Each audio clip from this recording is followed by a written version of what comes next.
ప్రభువైన యేసుక్రీస్తు నా మీద ఉన్న శుభవందనండి. ఈరోజు దేవుని వాగ్దానం సామెతల గ్రంథము 9వ అధ్యాయము 11వ వచనము. నా వలన నీకు దీర్ఘాయు కలుగును, నీ జీవించు సంవత్సరంలో అధికమలగును అని వాగ్దానం ఇచ్చాడు. పరిశుద్ధాత్మను అర్ధరాత్రి లేసి ప్రార్థన చేసి వయసుతో చెల్లించి మరలా ప్రార్థన చేసి దేవుడు అన్నప్పుడు దేవుడి వాగ్దానం చూపించారు. వెంటనే షడ్స్ పెట్టిన చూడండి అక్కడ. అవునండి, అన్ని దినమును ఉదయకాల సాయంత్రకాల అర్ధరాత్రి ప్రార్థన చేస్తున్నాం, స్తుతియాగం చేస్తున్నాం, బైబిల్ అయితే పూర్తి రాసిన దేవుని కృప వలన ఇంకా ఉపవాస ప్రార్థన చేస్తున్నాం కదా. ఇప్పుడు లెంట్ డేస్ కదండి, 40 రోజులు ఉపవాస ప్రార్థన చేస్తున్నాం. ఈ విధంగా చేస్తున్నాం దేవుడు మరి మనకి ఆయన వల్ల తిరిగి కలుగుద్ది అంటున్నారు. మనం జీవించడం అధికారులు అని దేవుడు మాట్లాడుతున్నారు అన్నమాట. ఏదైనా దీనికి రిలేటెడ్ వాక్యాలు చూస్తే మరి ఇంకా సామెత గ్రంథము 3వ అధ్యాయము 1-2 వచనాలు చూస్తే దేవుడు ఏమంటున్నారంటే, నా కుమారుడా నా ఉపదేశమును మరువకము, నా ఆజ్ఞలను హృదయపూర్వకము గైకొనకము, అవి దీర్ఘాయువును సుఖజీవంతో గడుచు సంవత్సరములను శాంతిని నీకు కలుగజేయును అని అంటున్నారండి.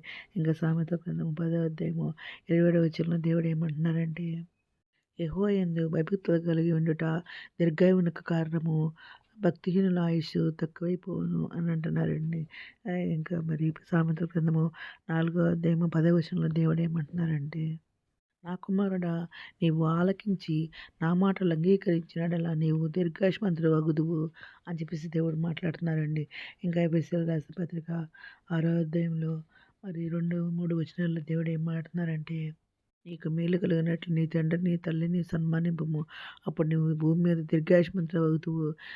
నీ వాగ్దానంలో కూడిన ఆజ్ఞల్లో మొదటిదని చెప్పేసి అంటున్నారు దేవుడు. ఇంకా కీర్తన గ్రంథం 91వ అధ్యాయము 16వ వచనంలో దేవుడు ఏమంటున్నారంటే, దీర్ఘాయు చేత అతన్ని తృప్తిపరచెదను, నా రక్షణ అతనికి చూపించెదను అని చెప్పేసి దేవుడు మాట్లాడుతున్నారనమాట. ఇంకా మరి ఇవన్నీ కూడా మరి దేవుడు మరి మనకి ఇచ్చిన మరి సామెతల గ్రంథం 9వ అధ్యాయం 11వ వచనానికి రిలేటెడ్ వాక్యాలనమాట. నా వాళ్ళందరికీ కలుగుద్ది నీ జీవన సంవత్సరంలో అధికంలో అన్న మాటకి ఇవన్నీ కూడా దేవుడు రిలేటెడ్ వాక్యాలుగా మాట్లాడింది మాటలనమాట అండి. ఇంకా సామెతల గ్రంథము 9వ అధ్యాయము 10వ వచనంలో ఏమంటున్నారంటే, యెహోవా యందు భయభక్తులు కలిగి ఉండుటే జ్ఞానమునకు మూలము, పరిశుద్ధ దేవుని గురించిన తెలివియే వివేచనకు ఆధారం అని చెప్పేసి దేవుడు మాట్లాడుతున్నారనమాట. ఆయన్ని మనం ఆయన గురించి భయభక్తులు కలిగి ఉంటేనే మరి మనకి జ్ఞానం అంటున్నారనమాట.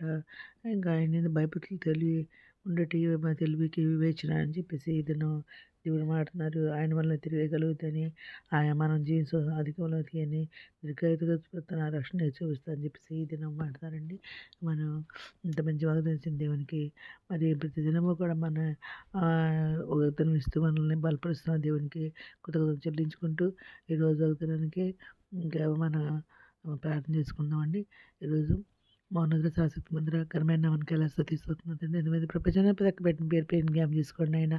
ప్రతి ఒక్క బిడ్డ అవసరం తెచ్చిన నాకు తెచ్చిన కొరకు తెచ్చించండి. బిడ్డలు మంచి జరిగి దయశైలితో ఉన్నాయి. నిరుద్యోగులు ఉద్యోగాలు తెచ్చండి. ఆర్థిక ఆర్థిక సాయం తెచ్చండి. అనారోగ్యం స్వస్థపరచండి. వేదనతో ఓదార్చండి. కుంగిన లేవనెత్తండి. రక్షణ తెచ్చండి. యవనస్తులు బలపరచండి. ఎవరి కాలం మీకు కాడబడ్డ కృప చూపండి. మిత్రురాన్ని మీరు చేయడానికి మీ అందరూ సిద్ధపడిన కృప చూపమని ఇతరులు ఉన్న గుంపులు ఉండే భాగం దయచేయమని మా ప్రభు పేరు చూడండి. యేసుక్రీస్తు పరిశుద్ధమైన నామమున అడిగి పెట్టుకుని ప్రార్థిస్తాం తండ్రి. ఆమేన్. మీ అందరి ప్రార్థనలు మా కుటుంబం గురించి కూడా ప్రే చేయమని మనం చేసుకుంటున్నాను. ప్రభు సేవలో మీ సహోదరి. God bless you.